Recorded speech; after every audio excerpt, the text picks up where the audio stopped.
Selokhu libhekene nesigaba sesithupha sokucishakongaugesi futhi kubonakala ukuthi mancane amathuba okuthi sehle lesigaba.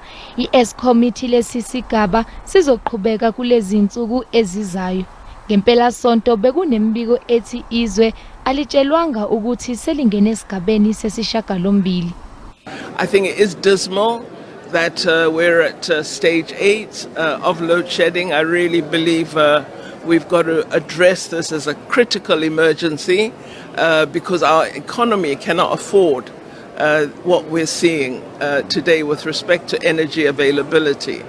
Isikhulu esiphezulu seBusinesses Leadership South Africa ubusisiwe Mavuso uthi izwekazi azokuthuthukisa amandla ogesi ongekho. The issue of energy is therefore a serious impediment, and I think it really renders useless the conversation that we're having here today, in terms of the African Continental Free Trade Agreement.